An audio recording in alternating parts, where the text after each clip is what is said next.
Let me, I'm going to open up to questions. I just want to take an opportunity just to go down the panel real quick, just because these guys are here out of the goodness of their heart. They want to be here. They love skiing, but they're also here because we have some great companies here that they all work with and represent.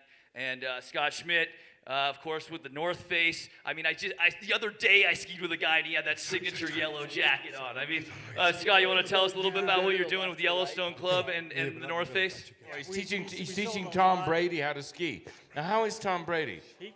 He's got a lot of passion, but not a lot of style. Okay, So, yeah. Scott. No, seriously.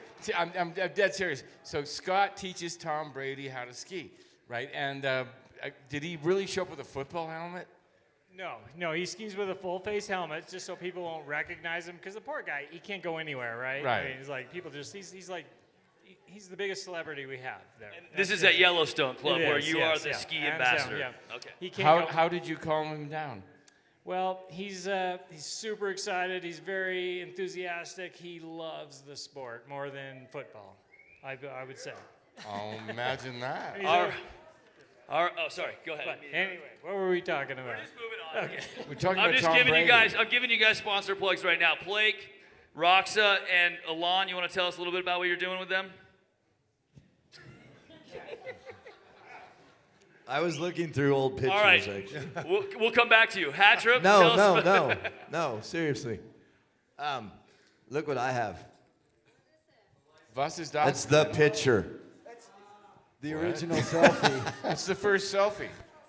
That's the picture. Like really, that's the one. You remember in the movie when they took the Selfie. selfie? What was that thing you were in That your was a hand? camera. Like an actual film camera?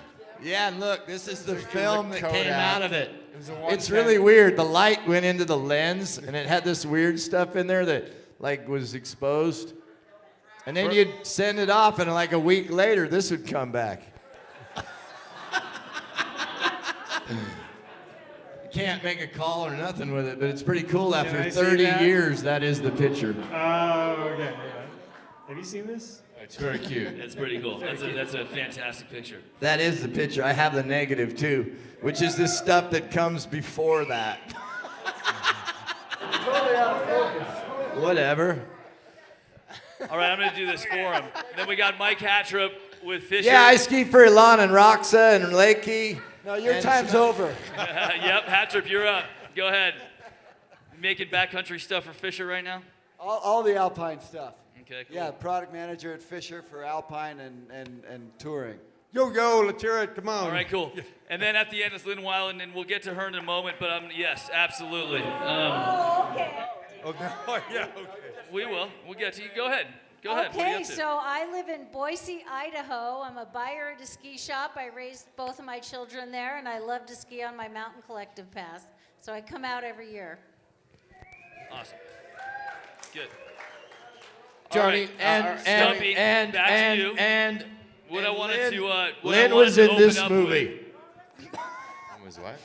Lynne was in this movie. I would like to bring something up, actually. All right. in this one Okay, too. can I see a show Well, of then that hands? solves who gets this sticker. Here, Mike. We're back to Greg Stump here. Stump, you want to tell us the story? I would just like to see a show of hands. Who in the room has hosted Saturday Night Live? Saturday SNL. Who in this room has hosted SNL? A show of hands, please. Never heard of it. Amy Pollard, Jimmy Fallon. I mean, come on, you're beautiful. Thank you for that plug, Stumpy, and you wore the SNL hat. I appreciate that. But this is about you guys. This is about you guys. I would not have hosted Saturday Night Live if it wasn't for you guys creating that whole genre. So thank you. Thank you. That was kind of just like you guys were on the Today Show. That was the next generation of it. All right, Stumpy, Well- I want well to talk to you a little bit about the music because I know that you made that. When you watch that film, the music is so powerful, and some of the segments they're the full length of a song, which you never see in a ski movie anymore. What I heard is that you actually procured the rights to all the music before you even shot any film. Is that true?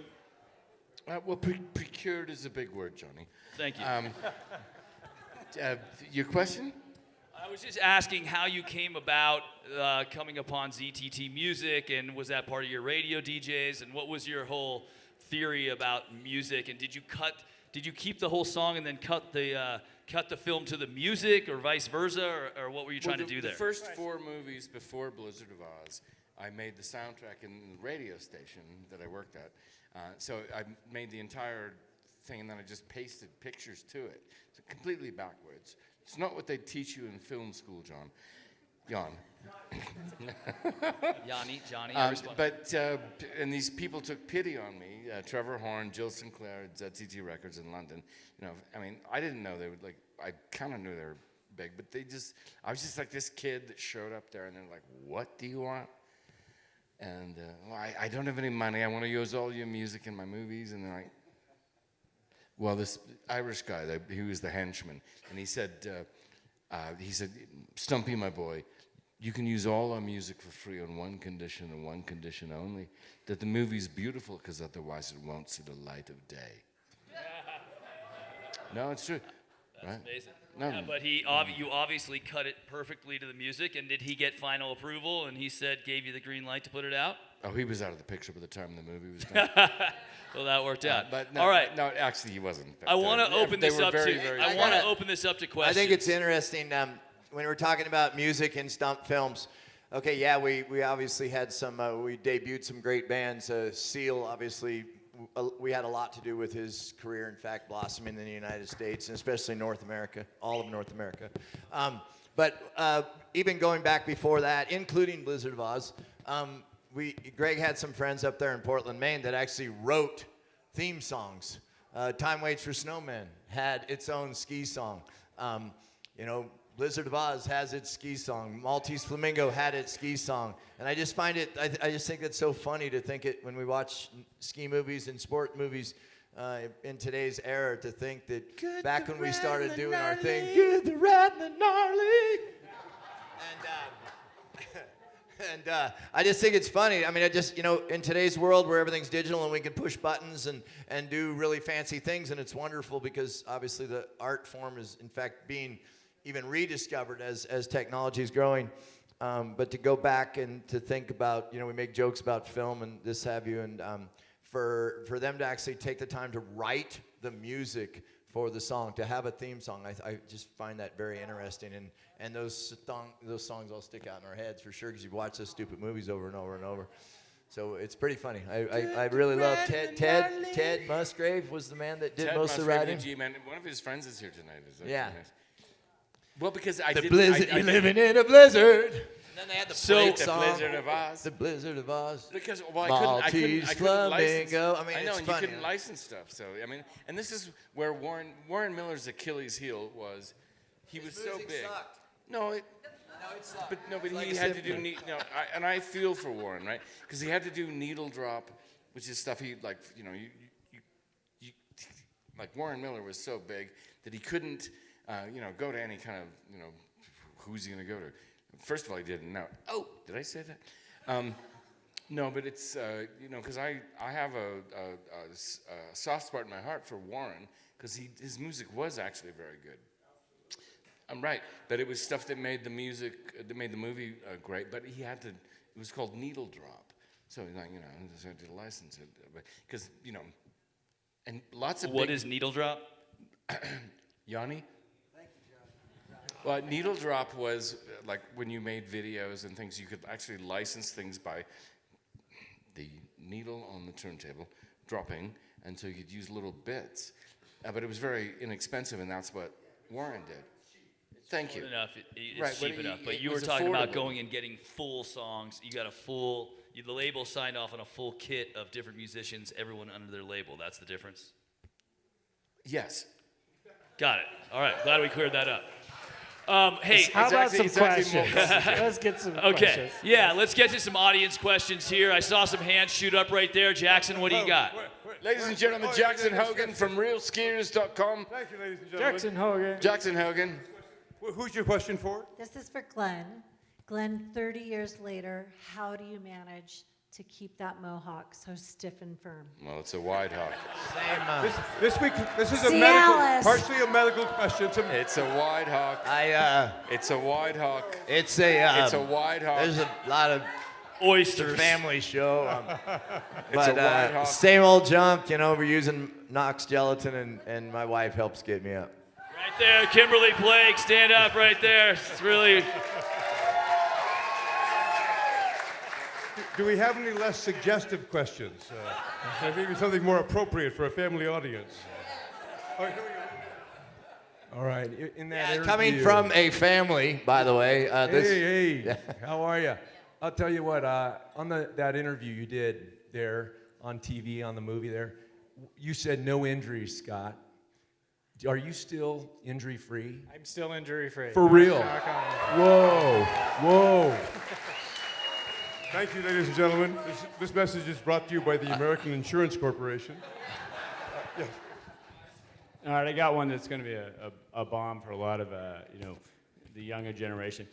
So, guys, I'm sure you're still catching big air, right? Yeah. Can you contrast or comment on, like, if you think about the air that you guys were catching, even though you're compensating by length, you know, with the 223 downhills, right? But you're still like 70 underfoot, right? And the skis of today. 63. 63. Okay. I was just going to say that girth matters. Really stiff tails. Girth matters more than length. But now when you're coming down and you're landing from 100 feet or 60 feet or whatever it may be, your ankles aren't digging in, right? So obviously the landing approach is significantly different, right? You don't have to hip check as much maybe or whatnot. But you guys have been running the big air throughout the whole entire evolution of the skis. So just curious about what you guys think about the evolution of the skis and how it is impacting the landings and what you guys are finding compared to the old This technology. is a good Mike Hattrup question because of being involved in ski design. Yeah, and I had my knee replaced 3 years ago, and the doc said no more jumping, so maybe I'm not. But I think it's really a matter of surface area, and it depends on how hard the snow is.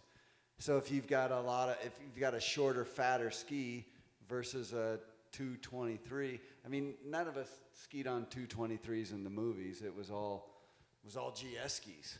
And those were all 63, 64 underfoot. So, yeah, I think, you know, and Scott and Glen probably spent more time on downhills jumping, especially Scott here in the Palisades. And I think there was more of the snow wasn't that soft when you're landing. It's more about speed and the run out, right? I mean, Well, they were good in the air too. You know, they hung. So, but you had to stick it and you had to run it out, and it was tricky. You know, you didn't know which one to stand on coming out of these runouts. You know, And these Scott- kids these days 130s underfoot, and they just stomp and go. Stomp and go. And Hands in their weren't you pockets. skiing on ladies' downhill skis? Yeah, for a long we'd time? use the old worn-out race skis, women's downhills. You know, those were the. 'Cause he's yeah, not that heavy. softer, yeah. But like we were saying, they flew well. Kind of like a tightroper's, balance beam there, whatever the thing. What do you mean by they flew well? Like They were long. You're talking they flew. You were aerodynamics? stable in the air. Like You didn't okay. tip backwards. You didn't tip forward. You had this just this really nice platform that you could, get squared up on. And then I don't care what the skis are. It's all about, pitch of landing and the snow you're going to land in. He'd it's be all fine about on that. barrel staves. No, Speaking of flying well, that obviously the famous couloir with the air out over the crevasse that you guys both didn't quite stick, and you said you went back and did it again. Obviously, it had he went second, so he obviously saw it. He was able to correct a little bit. But it had like kind of an off-camber thing. Can you you probably replayed that in your head a million times, right? 100 million times. So I what probably happened? checked it to the left instead of to the Were right. you tr- I you would've were made you it. were you trying to check it? I was checking it. You were gonna actually check and try to stop. Well, I realized a long time ago, either stick it or check it. I Okay. come in hot. I was like, okay, I better check this Now one. there's 'cause a I'm brand coming name. in way Stick too it or high, check which- it. I've always wanted to know that. All right. Speaking of hip checking, With just that before said, we I get think going. if either one of us had our big skis on, and when I went back and did that, I did have big skis on, and there again, I had all that mass underneath me. I had that nice nice, long edge to. Was it to on land. film though? Because if it wasn't on film, dude, I don't know. If No, it but happened. I actually, I did pick up a pole that a friend of mine dropped in the chute on my way down. That's impressive. All right, definitely, Jackson. You got something back there? Anybody else? Questions. Okay, here we go in the back. I love the fur trim. Obviously, you're a slave to fashion. In the Blizzard Glen, when you did some corks, Yes. were you mechanically thinking that this could become the Misty 7? Yes. The summer before that, I was down at the Del Mar skate park and I watched Mike McGill do the very first McTwist on a skateboard. And I said, as soon as the snow flies, I will do that on my skis. Thank you. I would like to ask So I the went up crowd that a next question. winter, and it was over here at Well Donner done. Ski Ranch, my Here we first go. ones. Here we go. Obviously, someone trapped I in would a like to Dr. ask the crowd a Zhivago question. Flashback. What is the first movie that Tony Hawk was in? No, Maltese Hint: it was a Flamingo, Greg right? Stump movie. Anyway, enough about me.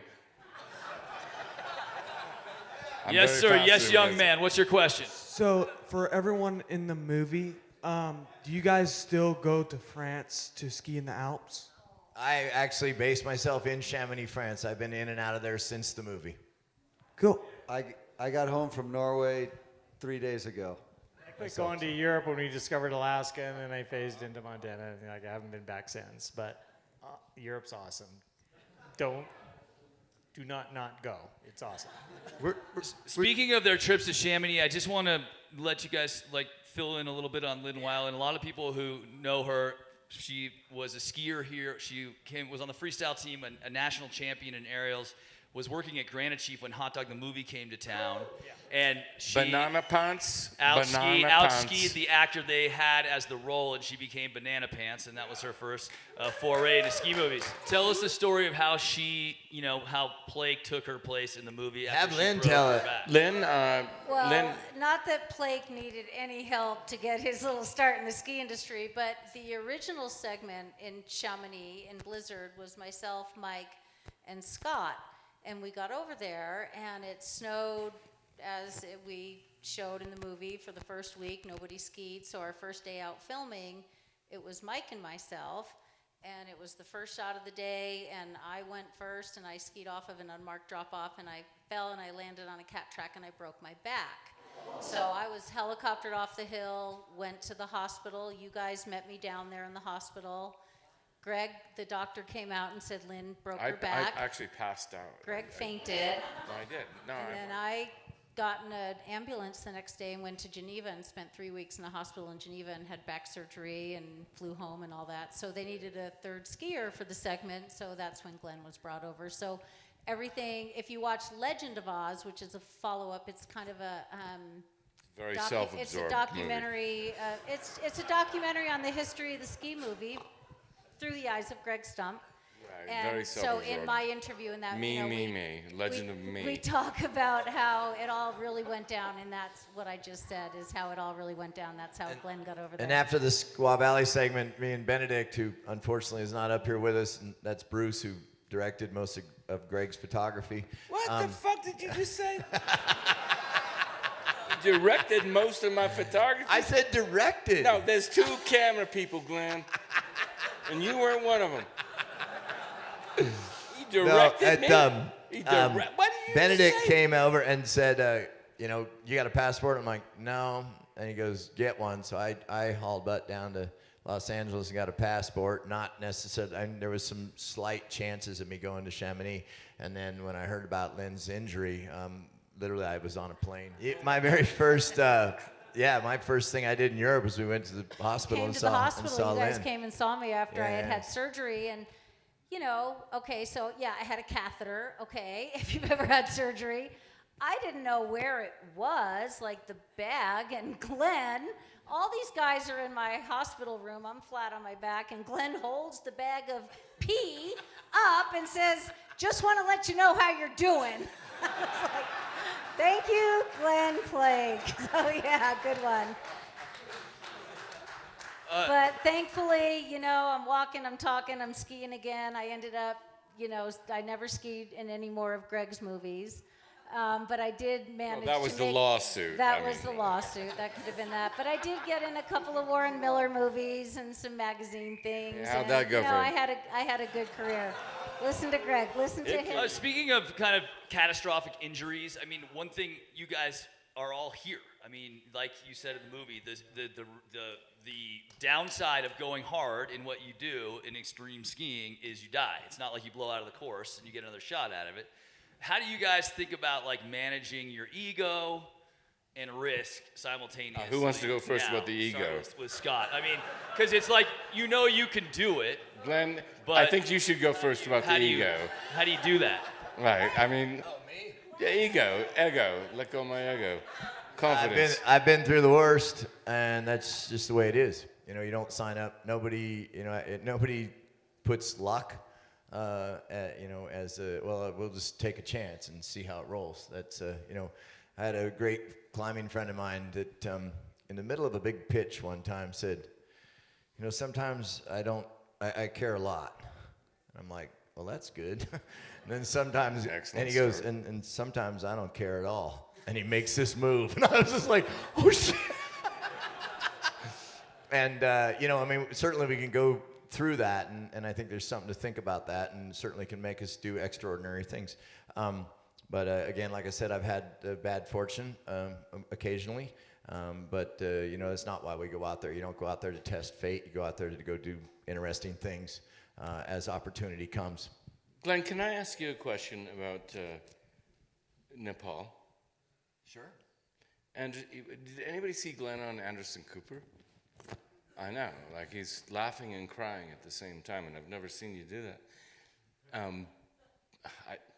This might be a little thing to bring up, but Remy and the guy next to you. I mean, you found everything, his sleeping bag, everything. Greg actually was this close to me.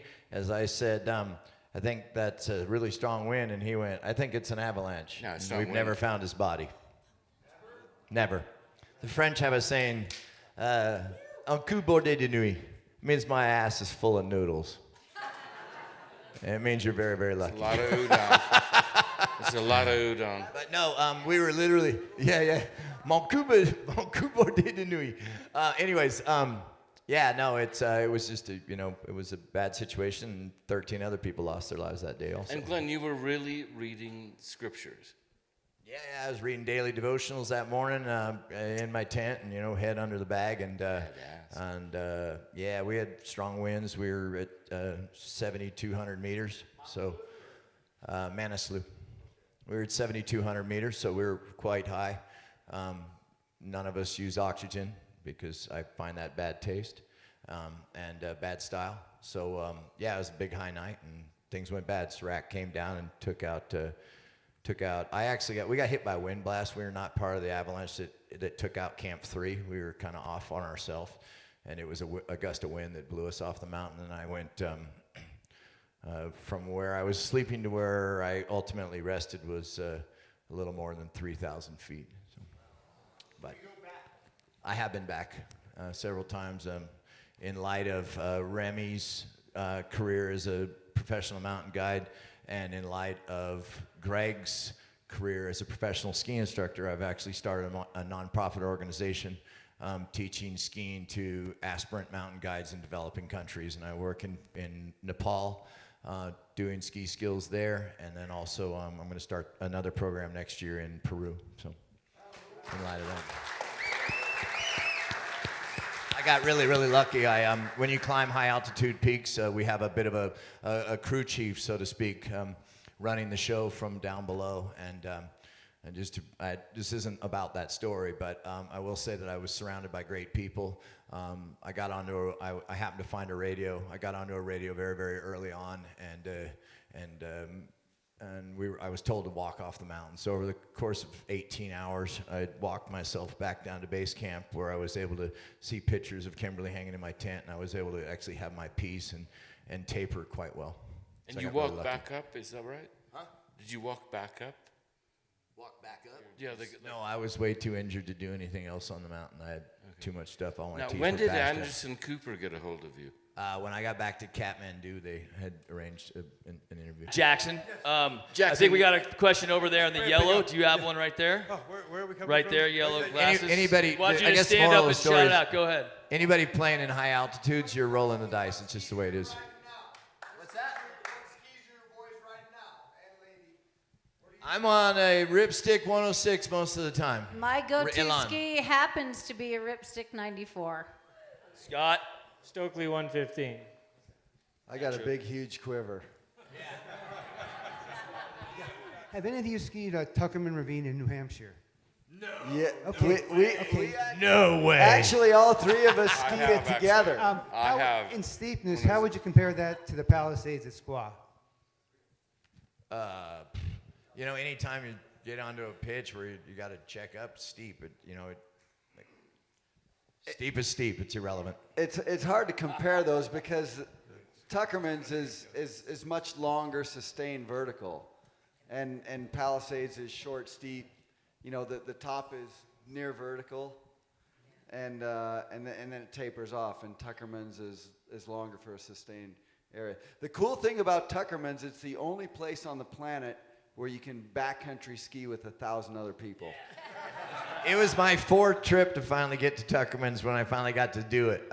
Was up there that year. We were up there and poured down rain. Blown out rain. I went up there another time completely by myself, whatever. And then I went up there and just kind of had a nice day skiing. And then the fourth time I went up there was snow all the way down to the ranger station. Big giant slush bumps the whole way down the road. I just kept walking around up the ranger station, back down the road, up there, because the bowl had 3,000 people in it. And I finally got to ski Tuckerman's on a Saturday with snow all the way to the bottom in April. I was like, okay, finally. It was cool. It sounded like a loaded question. Are you a Tuckerman's guy? You were trying to compare it to Palisades. You think everyone's rad skiing Palisades. You're like, you haven't skied Tuckerman's. What do you guys see now as like significant? Like that was a moment, obviously created a whole movement. You guys were radical at the time, but now that is mainstream. Probably created one of the biggest assets in our industry, right? Big mountain skiing. You guys, made that a thing. Like half the people in this room are selling skis or at a ski company, and we're selling them against what you guys created. What do you see now as kind of real skiing? Scott? Real skiing never stops, right? I mean, Yeah. which is so cool that I love how the generations and keep reinventing it, keep pushing it, keep raising the bar. Oh my God, it just doesn't never stop. I'm fully impressed with what these guys are doing.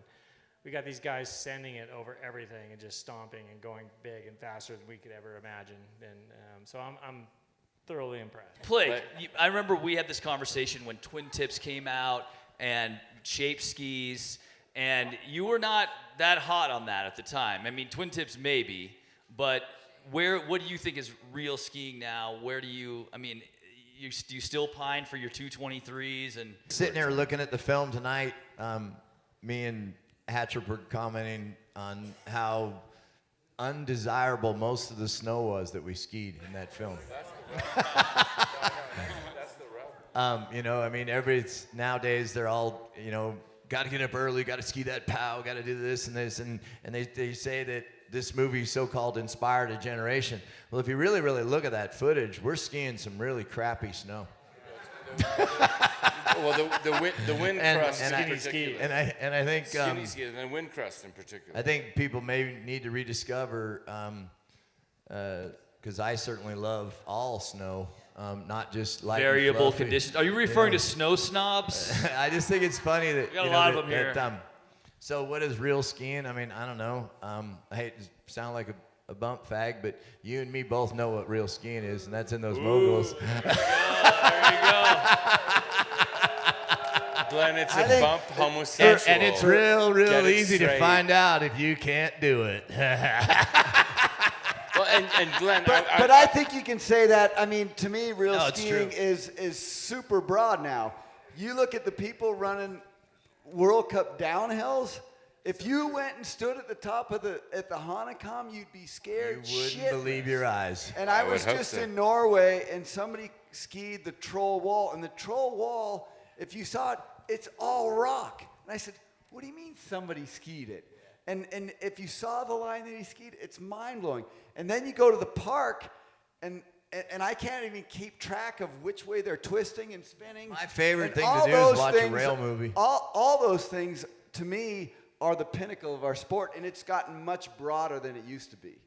I think the facets of the sport have just continued to grow and continue to develop, and we need to really Lynne, appreciate all of it. You know what I Lynne, mean, would I you- love a rail would you like movie. to weigh I in love here, watching please? rail movies. So, Lynne? I mean, any skiing is great skiing. I mean, if I'm skiing corn snow or groomers or deep powder, like skiing is skiing. And any day skiing is better than no day not skiing, right? So, and working in a ski shop and being a buyer and helping my customers, I want to give people a better skiing experience. And I love it when the little ones come in and when you see the generations, grandfathers and mothers bringing in their grandkids and getting them hooked up with the right gear, with the right goggles, with the right mittens. Skiing is skiing. And if I see bunny tracks or somebody else's tracks out in the fresh powder, I'm as happy as can be because I'm out skiing. That's what it's about. Where's Jackson Hogan? Jackson Hogan is right here at your service, sir. Do we have some questions in the audience? I don't questions, want to. questions. That's the most important. Yeah, just in regard to steep skiing, an argument we have oftentimes after skiing is some of us like to ski big, fast, rowdy lines, and other of us like to ski steep, technical, calculated lines. On an ideal condition day, you get to choose steep, technical, and calculated, or big, fast, and rowdy. Ask someone specifically to start it off with. Otherwise, who do you want to hear from first? How about Scott and Glen? All right, Scott. I'm all about the smooth. I like to find that I don't care how fast and it's got to be smooth and it's got to be clean. And I let the mountain make the turns for me. You know, I don't look for that. I look for every run is different. I'm not trying to find it tight. I'm not trying to find this. I don't know. Every run is. Yeah, no more hip checks. Greg wants Sorry, to I know if don't you know still where do to the go hip with check. Now, Scott, are you still doing the hip check? You get points for that Only here. when I have to. Yeah. So yeah. But yeah. Let's talk about Tom Brady. Question. Blake. How is Tom Brady as a skier? How do you find it? So Tom Brady challenges me to a race last week, and I was like, "Oh my God!" I said, "Tom, I can't race you. I'll get hate mail forever if you crash and die." And he's got his binding set on 7. He's 230 pounds. And I was like, "There's no way we're gonna race." He goes, "No, we're racing. I don't care what you say, so we're gonna race." And Tom Brady wanted to race. he wanted to race. Yeah. How'd he do? So I take him over to the Sunset, which is just this roly-poly run that goes down and has a fairly decent finish area. Were there gates? No gates, straight. No gates. Oh, he wants to straight run you. Yeah, straight run. This is a straight line. So I drop in. I got him for the first half of the run, and way ahead of him. But he's drafting me, and then he slingshots past me. Couldn't catch him. Beat me twice. Yeah. I couldn't take Now, it. Yeah, Scott, did you let him win? No, I did not let him win. You let him win, didn't you? 230 pounds. I'm 150. Yeah, he's got me, man. Scott sent me this note that Tom Brady kept calling him the GOAT of skiing, and I thought it was. And yeah, I know. I thought he was insulting him. I came home. He's like, "The guy kept calling me a goat." It's like, "What? You're the GOAT, man." I'm not a And goat. Scott's thinking he's insulting him, right? I thought he was insulting me. Yeah, but I realized that. Yeah. Greatest of all time. I don't watch football. I had no idea. So. No, I didn't know.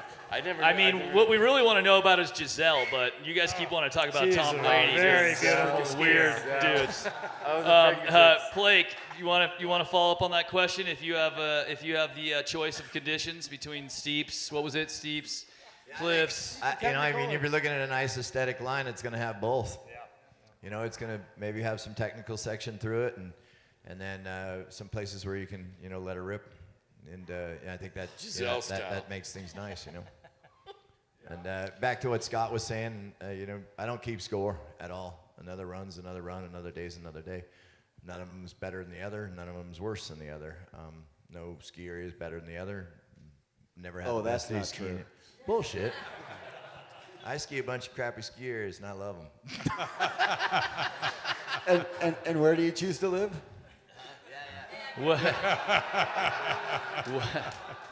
What do you like to ski these days? Hattrup? Sounds like you got a full knee replacement, huh?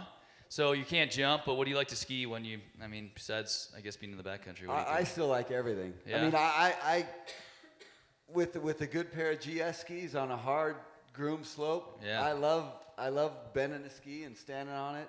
But of course, I love skiing powder, and I like skiing long runs. I was in Russia last year and skiing on some of the volcanoes in Kamchatka, and you'd ski for 3 or 4 minutes, big super G turns, and then come over a roll, and you got another 1,000 feet in front of you.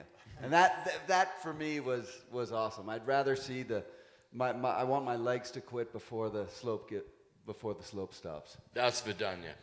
Lynne, we saw you in this movie in Blizzard, in case you didn't notice, in the Telluride segment, which is freaking amazing. I love the Alpha Blondie, like full reggae, Rasta Stevie.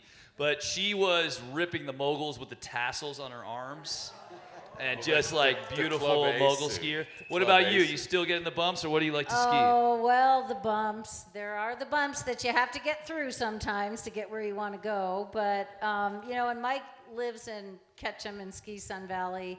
I live in Boise. I ski Bogus Basin. He goes to Russia. I go to Sun Valley for those long groomers. But you know what? I'll ski whatever. Like everybody says, like everybody here, like skiing here today. That wind kept a lot of the aspects really firm, and so you just have to kind of keep farming it and keep looking for where it is and looking for where it is. And then we all got so excited because Rock Garden came off late afternoon about 2:30, and we ripped a bunch of runs over there. So you just follow what's good around the mountain, and it's all good because it's all skiing. And that's why Squaw Valley produces so many skiers, because you get every type of condition at any time. So that's why they all come out of here so well. Okay, do we have any more questions in the crowd? I'm going to start to wrap this up. Anyway. Last chance here. Oh, yeah, okay. Oh, Andy. I once emceed a movie with Jackson Hogan, and we had a lot of airplanes hitting our faces. So I'd like to start this out with just thanking you guys, because 1989, I was 8 years old. I was living in Girdwood, Alaska, and I saw a blizzard. And I made my mom drive me all the way into Anchorage, which is about an hour away, to Gary King's Sporting Goods, where Scot Schmidt was actually signing posters. And I stood in line for, it felt like 2 hours, but when you're 8 years old, I don't know, it's probably about 20 minutes. And you had all your North Face Steep Tech, you had your white Solomon corduroy hat on there. And I was like, oh my God, I want to be in the ski industry. And so, flash forward to now, I've been a rep for Dina and Lang, Pret helmets, Strafe outerwear for a very long time, and I know... Shameless plug. Shameless. But I'd like to say thank you, first of all, because I know that moment directly represents standing here in Squaw Valley. So, my question,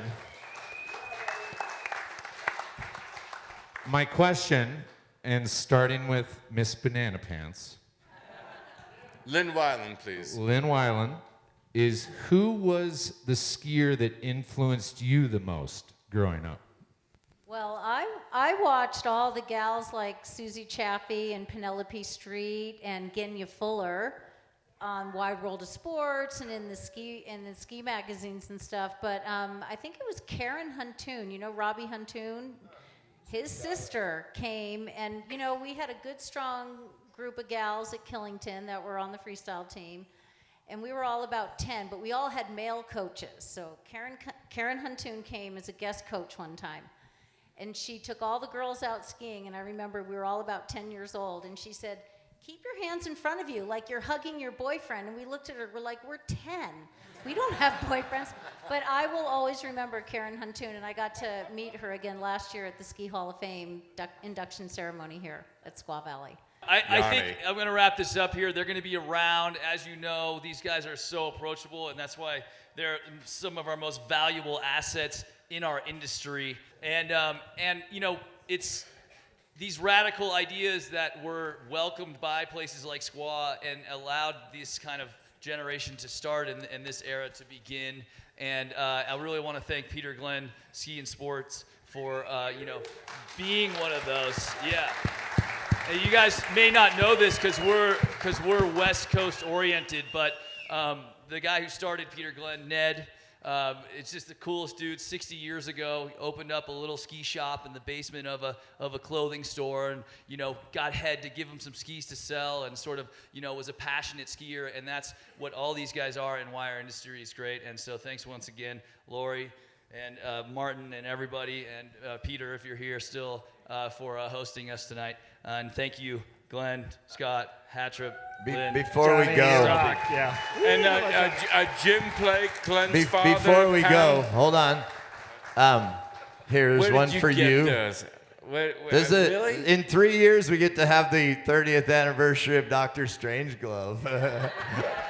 Here, I can't believe you have these. that's one for all y'all. So good, minor roots. These are original. 30 Yeah, years these. old. Hey, by the way, Phil, if you want to win the prize, make sure you send this in before 1991. You can see on the back. All right, And let's then- get in and here. then- No. Oh, sorry. This is my freaking program tonight. All right. Watch the feedback, Glenn. Watch All the feedback. fancy old jackets, stand up, please. My dad cleaned out the closet and found some stuff. And yes, this is the same jacket from the blizzard myself wearing. Well, it's actually So, License to Thrill. It's been just over 10 years since they hung a gold medal on his neck. So I cleaned out my closet. Oh, here Hey, comes Johnny. Johnny. Uh-oh. This is from the Johnny Moseley Invitational.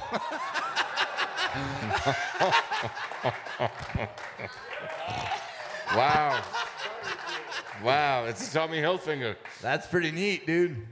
It still fits you. And I know you have one, I but have you to have a s- new one now. It's literally not been worn ever. And I have to say, the little known story about Glenn and I is when I was training for 96 Olympics, obviously Glenn was like my hero. Growing up here skiing at Squaw, he was competing in freestyle in the older category. Then he disappeared, obviously, and went off with you guys and became Glen Plake. And so my friend Trevor and I watched your movies and went out and made our own little movies and just loved it. And then all of a sudden in 96, Plake was came and started training with us and hanging out with us in Steamboat, Fistful the of mogul Moguls. team. And Fistful we were of like, Moguls dude, is it's Glen Plake. My best movie. And so I started training with Glenn and working with him, and he really made me, got me into the industry and helped me get better at mogul skiing, and then introduced me to Stump, and I just am very grateful for all that you did for me and our team. And then I got to tell Johnny's story too, because I'm not going to get into what led to it, but the reality is Johnny was the first medal given, basically, or one of the very first medals of the Olympics. And he came back to the United States while the Olympics were still going on. And we were sitting in his parents' house watching the Olympics. And we saw somebody win a gold medal and realized there was one sitting right next to us. It's very surreal. I'll never forget that. I mean, every time I see a gold medal now, I realize how surreal it is based on that. I literally were just watching the TV. They're like, oh, whoa.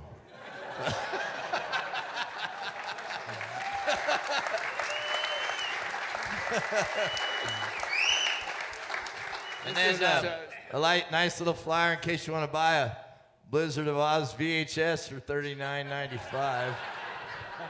Right here.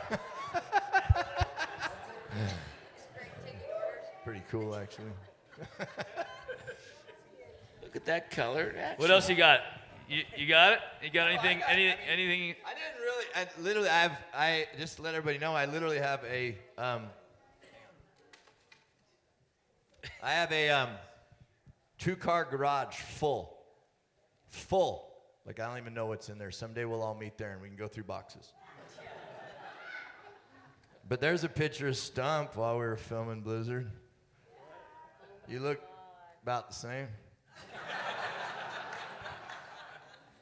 Don't you? Yeah, Look I at him. gained a little weight. Whatever. These are small pictures. Here's Scot Schmidt. Pretty funny. You want to come look around. I wish we could pass them out and show And everybody. you're only on Instagram, right? No Facebook? There's Mike Hattrup. Look at that TV, dude. Pretty rad.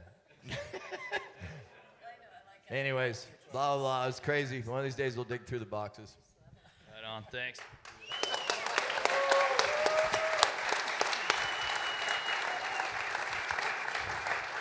We're going to get a team photo right here with Karmazi, and then you guys can come up and get photos or come up now or whatever. Thank you very much once again. I really appreciate it. Thank you.